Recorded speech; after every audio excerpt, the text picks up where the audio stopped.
সুন্দর পরিবেশ। সিঙ্গাপুরের পক্ষ থেকে সবাইকে শুভেচ্ছা ও অভিনন্দন জানিয়ে শুরু করছি আজকের ব্লগ।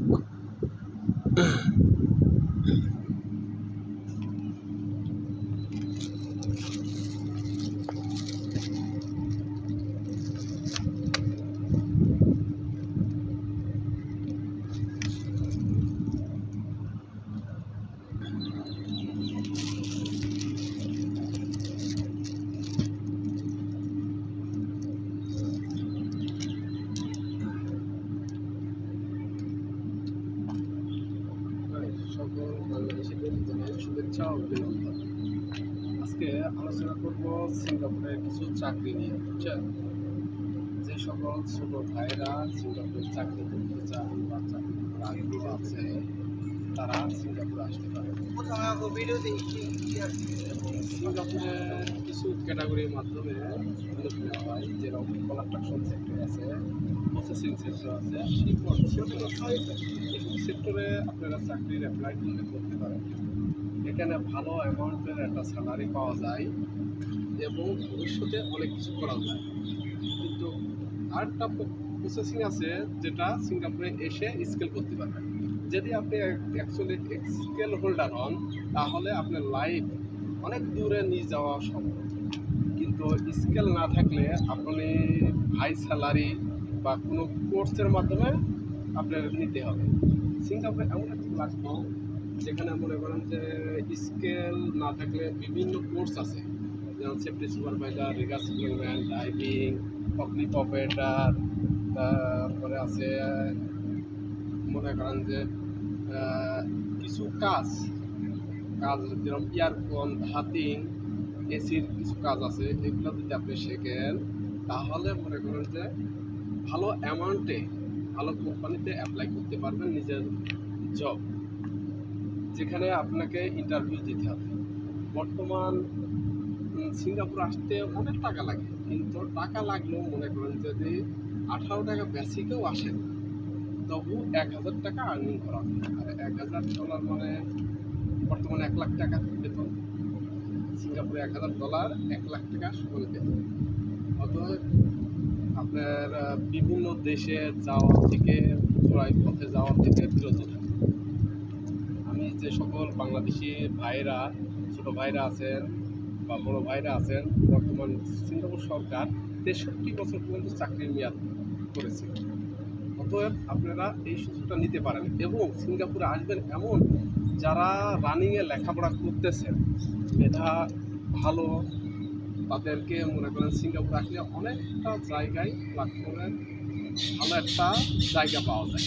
কারণ মেধাকে কাজে লাগিয়ে বিভিন্ন কোর্স করে হাই স্যালারিতে নিজেকে প্রেজেন্ট করা যায়।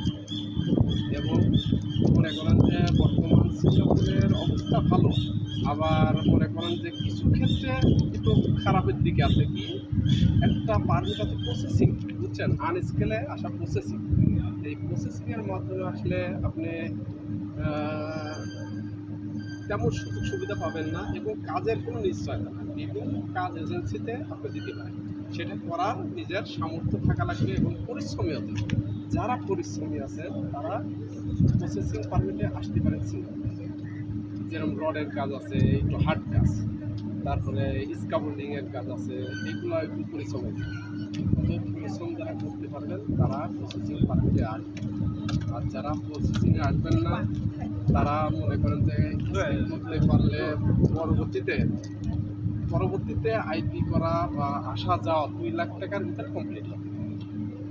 অর্থাৎ আপনার মূল টার্গেট স্কেল। আপনি প্রসেসিংয়ে আসতে পারবেন ঠিকই, কিন্তু তার জন্য আপনাকে একটা মানে ওয়ে আছে প্রসেসিং আসে স্কেল করা, কিন্তু আপনাকে 2টা বছর পরিশ্রম করতে হবে। আপনি যদি পরিশ্রম না করে যদি ভালো অ্যামাউন্টের চাকরি খোঁজেন তাহলে তো সম্ভব না। প্রসেসিংও 1-1.5 লাখ টাকা ইনকাম অটোমেটিক্যালি করা যায়, কিন্তু যদি আপনি পরিশ্রমী হন। আর পরিশ্রমী না হলে সম্ভব নয়। অতএব যারা প্রসেসিং পারমিটে আসবেন, এর নিয়ম আছে সিঙ্গাপুরে যে 2 বছর পরে বা 1 বছর পরে বস পারমিশন দিলে স্কেল করতে পারবেন। অতএব আপনার মন জোড়া চলতে হবে বসের। বসের সাথে গুড রিলেশন থাকলে অবশ্যই আপনাকে স্কেল করার সুযোগ দেবে। আর প্রসেসিং পারমিটে আইসি স্কেল করা এটা খুবই ভালো, যেহেতু 2 বছর চাকরিও করতে পারলেন, আপনার টাকাও আর্নিং হলো, আবার স্কেলটাও হয়ে যাবে। অতএব এই জিনিসটা খুবই ভালো একটি সাইট। এই সাইটগুলোতে মনে করেন যদি চাকরি করা যায় তাহলে খুবই ভালো। কারণ কি আমি একটা দিক বলবো যে বর্তমানে যারাই মনে করেন 10-15 যাই আসছেন, প্রসেসিংয়ে যাই আসছেন, খুবই ভালো দিক। কিন্তু আপনাদেরকে পরিশ্রম করতে হবে, আপনার চিন্তা করতে হবে আমার যে কাজে দিক আমি কাজে পারফরমেন্স ভালো দেব এবং প্রেজেন্ট করব বসের কাছে, আমাকে ভালো যাতে দেখতে পারে, ভালোবাসতে পারে বস। এই সিঙ্গাপুরের একটা জিনিস কি পরিশ্রমী ব্যক্তিকে খুব পছন্দ করে। আর মনে করেন যদি পরিশ্রমী হন, কারণ এই সিঙ্গাপুরে আমি 14 সালের 12 লক্ষ টাকা ব্যয় করে এই সিঙ্গাপুরে দাঁড়াইছি। কারণ এখন আল্লাহ দিলে অনেক কিছু করছি, নিজের ভবিষ্যৎ, নিজের বিজনেস বা যাই করি কেন আল্লাহ দিলে অনেক কিছুই করছি। এবং আমার ছোটো ভাই ব্রাদার সবাইরে সিঙ্গাপুরে নিয়ে আসছি, কিন্তু 14 সালে ছিলাম আমার পরিবার থেকে আমি একজন। অতএব আপনারাও হতে পারেন আগামী দিনের ভবিষ্যৎ এবং একজন রেমিটেন্স যোদ্ধা। আমি বাংলাদেশের ভাইদের বলবো যারা লেখাপড়া করছেন, কষ্ট করে যদি আপনারা একটু পরিশ্রম করে, বাংলাদেশে বিভিন্ন সেন্টার আছে, সিঙ্গাপুরের গভর্নমেন্টের লোকদের সেখানে পরীক্ষা নেয়, একটু পরিশ্রম করে যদি ট্রেনিংয়ের মাধ্যমে আসেন তাহলে মনে করেন এই সিঙ্গাপুরেই আপনি 3-4 লাখ থেকে 6-7-10 লাখ পর্যন্ত এক একজনের বেতন আছে। যে যেরকম ক্যাটাগরি, যার যেরকম ক্যাপাসিটি, মনে করেন যার যোগ্যতা যেরকম, অতএব সে সেরকম চাকরি করে।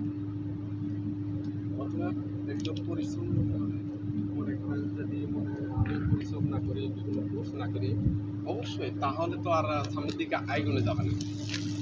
সামনের দিকে এগোতে হলে নিজেকে পরিশ্রমী করতে হবে এবং মেধা খাটাতে হবে যে আমি সাধারণ কর্মী থেকে একজন ভালো পোস্টে চাকরি করব। অতএব আপনার যদি সার্টিফিকেট থাকে, সবচেয়ে ভালো জায়গায় চাকরির জব অ্যাভেলেবল, ওই জায়গাকে আপনি নিয়োগ দিতে হবে। কিন্তু যদি মনে করেন কোনো কাজের উপর টেকনিশিয়াল হয়েছেন, কিন্তু ওই কোম্পানিতে ওই কাজের উপরেই আপনার মূল্যায়ন করবে। আর যদি সার্টিফিকেট থাকে বিভিন্ন কোম্পানিতে, আপনি একটার পর একটা চেঞ্জ করতে পারলেন, কিন্তু বিভিন্ন কোম্পানিতে আপনি সার্ভিস শো করে ভালো একটা জবের অফার দেওয়া হবে। অতএব এখানে আপনারা এস পাশেও আসতে পারেন। এস পাশে বর্তমান নিয়ম আছে, এস পাশে এসে 1 মাসের ভিতরে স্কেল করি আবার রিটার্ন ব্যাক যাও বাংলাদেশে। আবার মনে করেন যে পরবর্তীতে তারা সিঙ্গাপুরে 1 মাসের ভিতরে সিঙ্গাপুর দেয় এবং সিঙ্গাপুরে কোম্পানি পাইলে 1 মাসের ভিতরে আসা যাওয়া খরচ হচ্ছে। এটা খুবই ইজি। কারণ কি স্কেল থাকলে কোনো টেনশন নেই, আপনার ভালো লাগলো না, আপনি 5 বছর সিঙ্গাপুরে চাকরি করলেন না, দেশে গেলেন, ব্যবসা বাণিজ্য করার চেষ্টা করলেন, করার পরে যদি বাই চান্স আপনি ব্যবসায় সাফল্যতা না লাভ করতে পারেন, আপনি পরবর্তী এনি টাইম সিঙ্গাপুরে থাকলে আপনার যে কোনো মুহূর্তে আপনার পুরাতন একজন কর্মকর্তা ন্যূনতম 2 লাখ থেকে 1.5 লাখ টাকা এমনিতে বেতন পাবে। যদি ফেলাও দেন 1.5 লাখ টাকা তার বেতন থাকবে। যদি একজন সিঙ্গাপুরে 5 বছর 7 বছর 10 বছর জব করে আবার পরবর্তী ঢুকে, তার এমনিতে হাই স্যালারি। এখানে হাই স্যালারি একটা ক্যাটাগরি আছে যাদের কোটেড, মানে প্রথম স্কেল বাংলাদেশ থেকে যেটা হয় সেটা সিঙ্গাপুর গভর্নমেন্টের একটা পারমিশন আর কি। এই পারমিশন নেওয়ার পরে আপনার 4 বছর পর আপনি চাকরি করার পরে আপনার একটা সুযোগ আসে কোটেড সেম আরেকটা পরীক্ষা, বাংলাদেশে যেরকম দিয়েছেন এখানেও সেম ওই কাজের পরে যে থিওরি আছে এগুলো পরীক্ষা দিয়ে পরবর্তী ধাপ পার হতে হয়। এই পরবর্তী কোটেডে যদি দেন, আপনার মনে করেন প্রত্যেকটা যারা ফরেনার কর্মী এদেরকে একটা নেভি আছে, যারা নতুন যারা আসে সিঙ্গাপুরে, এদেরকে একটা চার্জ দিতে হয়, একটা লোকের পিছনে সরকারকে চার্জ দিতে হয় $1000। আর একজন যদি পুরাতন কর্মী হয় তার জন্য কোটেড থাকলে তার জন্য চার্জ দেওয়া লাগে, যাকে বলা হয় নেভি। এই চার্জ দেওয়া লাগে মনে করেন $500 থেকে $600 এরকম হতে পারে। কিন্তু ওই যে পূর্ণ এই কারণে কিন্তু পুরাতন কর্মীকে বেশি পছন্দ করে। অতএব সিঙ্গাপুরে একটু সময় গেলে, চাকরির মেয়াদ বাড়লে ভালো একটা অ্যামাউন্টের টাকা পাওয়া যায়। যা মনে করেন এশিয়ার ভিতরে আমি যতটুকু দেখেছি এই সিঙ্গাপুরেই সবচেয়ে হাই স্যালারি, যেখানে এক থেকে শুরু করে 3 লাখ 5 লাখ 10 লাখ টাকা পর্যন্ত বেতন পাচ্ছে। এটা সম্ভব এই শুধু সিঙ্গাপুরে। আপনি ইউরোপে যাবেন, ইউরোপে যদি ভালো কোনো প্রতিষ্ঠান বা কোনো কিছুর মাধ্যমে যেতে পারেন সেটা বেটার, কিন্তু ইউরোপেও যে আপনাকে সেটেল করতে হলে বিভিন্ন কোম্পানির মাধ্যমে বিভিন্ন ভ্যাকেন্সি আছে কি না সেখানে জাস্টিফাই করতে হবে। আবার মনে করেন যে বাংলাদেশে অ্যাভেলেবল এজেন্সি এবং দালালের অভাব নাই। অতএব আমি মনে করি যে ভালো এজেন্সি পাইলে তাদের মাধ্যমে যদি ইউরোপে যান তাহলে ভালো, কিন্তু চূড়ায় পথে দয়া করে কোনো এজেন্সির সাথে লেনদেন করে নিজের লাইফ ঝুঁকি নিয়ে কখনো কোনো দেশে যাবেন না। অতএব নিরাপদে আসুন, নিজের জীবন গড়ুন, উন্নত জীবনে যান, সাফল্য অর্জন করুন এবং আপনার সন্তান পরিবার নিয়ে সবাই হ্যাপি থাকুন। কারণ আমি একটা দিক বিবেচনা করে আমি আপনাদেরকে বলতে চাই, যারা বাংলাদেশে এখন স্টুডেন্ট আছেন, যাদের ভবিষ্যতে প্ল্যানিং করার ইচ্ছা, আগে প্ল্যানিং করুন, তারপরে আপনি কোন দিক যাবেন সেটা ভাবুন, ধীর মস্তিষ্কে ভাবুন আপনি কি করতে চান। যদি মনে করেন যে ভালো বাংলাদেশে লেখাপড়া করে বা ভালো একটা জব করবেন, বাংলাদেশে ভাই জব আছে কিন্তু সরকারি জব করবেন, সরকার জবে হাই ক্লাস কোনো স্যালারি নাই, 1-1 লাখ টাকার বেতন মনে করেন বাংলাদেশে দেওয়া সম্ভব নয়। অতএব বাংলাদেশে ভালো একটা পোস্টে যদি হাই লেভেলের চাকরি করেন হয়তো 25,000 60,000 টাকা এমন বেতন দিতে পারে। ন্যূনতম মনে করেন যে যদি ডিপার্টমেন্ট বলেন বিভিন্ন জায়গায় আছে সেই হিসাবে বেতন কিন্তু একেবারেই লো। এটা খুবই মানে টাফ, কিন্তু একটা জিনিস কি আপনি ফ্যামিলি নিয়ে দেশে থাকতে পারলেন। আর যদি মনে করেন যদি বিভিন্ন দেশের বাইরে যান হলে আপনি চিন্তা করবেন কোন দেশের টাকার কেমন রেট এবং ওখানে আর্নিং কেমন, এইটি ভাববেন আগে। আর্নিং যদি ভালো হয় তাহলে মনে করেন ওই দেশে আপনার যাওয়া বেটার, কারণ আপনি অল্প কিছুদিনের ভিতরে আপনার ব্যালেন্সটা করে আপনি দেশে চলে আসতে পারবেন। আর যদি মনে করেন যে আর্নিং ভালো না, 20,000 30,000 40,000 টাকা 50,000 টাকা বিদেশ করে ভাই এইটা কিছু করান যায় না। 50,000 টাকা বেতনে কি করবেন?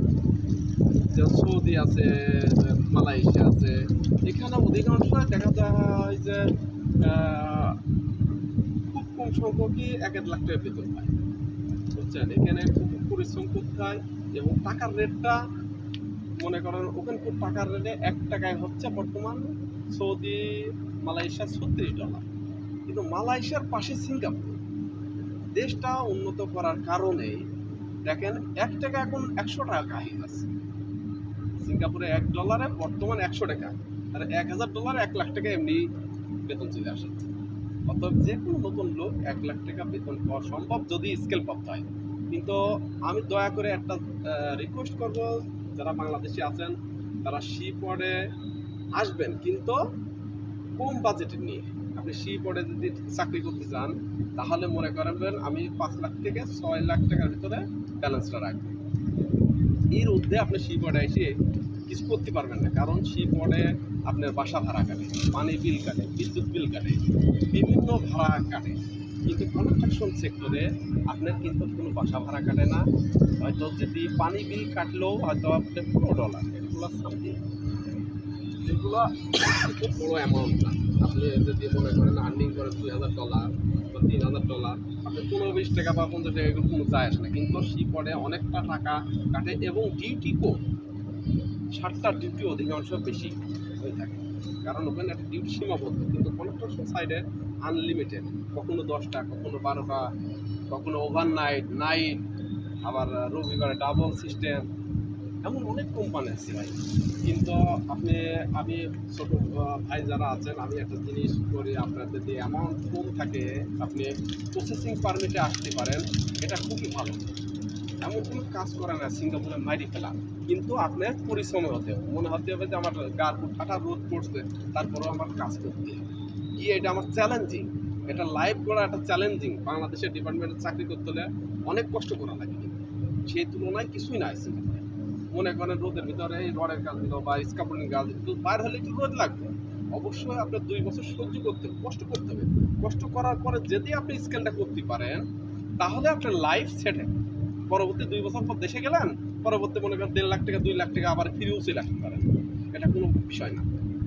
অতএব সিঙ্গাপুরে আসতে পরবর্তী পুরাতন লোকের টাকা লাগে না, কিন্তু এজেন্টের মাধ্যমে আসলে অবশ্যই কিছু দেওয়া লাগবে, কিন্তু 2-1 লাখ টাকা 1.5 লাখ টাকা এটা কোনো ব্যাপার না। আপনি চার্জ দিয়ে দিলেন, 2 মাস পরে আবার আসার পর টাকা তুলে নিলেন, এটা কোনো একটা বড় অ্যামাউন্ট নয়। অতএব আপনারা সিঙ্গাপুরে প্রসেসিং পারমিটে আসলে অবশ্যই চিন্তা করে আসবেন যে আমি পরিশ্রমী কিনা, হার্ড পরিশ্রম, তারাই প্রসেসিং পারমিট আসবেন। আর যারা প্রসেসিংয়ে না এসে স্কেল করবেন তারা বেটার, কিন্তু অ্যামাউন্টটা খরচ একটু বেশি হলেও আপনারা যদি এসপাস আইসি স্কেল করে দিতে পারেন সবচেয়ে বেটার। আর প্রসেসিংয়ে তারাই আসবেন যারা পরিশ্রমী, তারা আসে জীবন করতে পারবে। যেরকম 2 বছর পরে মনে করেন যে একটা স্কেল করার সুযোগ আছে, কিছু কোম্পানি আছে সাপ্লাই, তারা নেশে শুধু ওই 2 বছর পরে আপনার স্কেল করার পারমিশন দেবো, আপনার টাকা স্কেল করে নিতেন, এটা সুযোগ দেয়। কিন্তু এই সুযোগ নিতে হলে আপনাকে পরিশ্রম করতে হবে। আর যারা ভাই পরিশ্রম করতে পারবেন না, রোদের ভিতরে থাকতে পারবেন না, একটু ওজনের জিনিস ক্যারি করতে পারবেন না, তারা প্রসেসিং বাইরে আসেন না। কারণ কি, প্রসেসিং আসলে অনেকটা পরিশ্রম করতে হয়, এবং এতে যদি আপনি হায়ার মানি যান তাহলে মনে করেন যে আপনার লাইফ শেষ, কারণ আপনার টাকা আর্নিং করার কোনো পন্থা নাই। আর যদি পরিশ্রম করেন মনে করেন কিছু টাকাও পেলেন, আপনি চাকরিও করলেন, হয়তো ওই জায়গায় আপনি 70,000 টাকা 60,000 টাকা বা 50,000 টাকা বাড়িতে পাঠাতে পারবেন নিশ্চিত। 60,000 টাকা বাড়িতে পাঠানো যায় এই আর কি, কারণ ওই জায়গায় 70-80,000 টাকা বেতন আসে। এই আপনি হাত খরচ হইলেও কিন্তু ওভারটাইম, প্রচুর ওভারটাইম থাকে, অধিকাংশ প্রচুর। আজ কিছু ক্ষেত্রে কম থাকে, সেটা তো আর কিছু করার নাই, এটা ভাগ্যের নিয়তি। অবশ্যই আমি মনে করি যারা কষ্ট করে তাদের ভবিষ্যতে সাফল্য অর্জনও করে, কারণ আমি কষ্ট করেছি, আমার আল্লাহ দিলে ভবিষ্যতেও কিছু করছি, এবং আমার ভাই বিরাতার যারা আছে তাদের নিয়েছি। অতএব আপনাদের অনুরোধ, আমি আজকে যেই চাকরির ব্যাপারে ধারণা দিলাম অবশ্যই শেয়ার করবেন সবাই, শেয়ার করে প্রতিটা মানুষ, তরুণ সমাজ যাতে দেখতে পারে, এটাই আপনার কাছে অনুরোধ। আমি একজন সিঙ্গাপুর চাকরি করি, বাংলাদেশি নাগরিক। অতএব সিঙ্গাপুর গভর্নমেন্ট বলতে good person, good take care all foreigner worker. অতএব এখানে বেতনের কোনো সমস্যা নাই বা টাকা মাইর কোনো সমস্যা নাই, শুধু আপনাকে একটু পরিশ্রমী করে চাকরি করতে হবে, তাহলে আপনার জীবন গড়া সম্ভব। অতএব কিছু কথা এর ভিতরে বললাম, অতএব এগুলো ভাইবে চিন্তায় আপনারা যদি চান, যে মনে চায় যে না সিঙ্গাপুর চাকরি করবো, তাহলে আসতে পারেন। আর এই জিনিসগুলো মাথায় রাখবেন, কোন সেক্টর কেমন। অতএব যেই সেক্টরে ভালো হয় সেই সেক্টরে আপনারা আসবেন। আজকের মতন এখানে শেষ, আল্লাহ হাফেজ।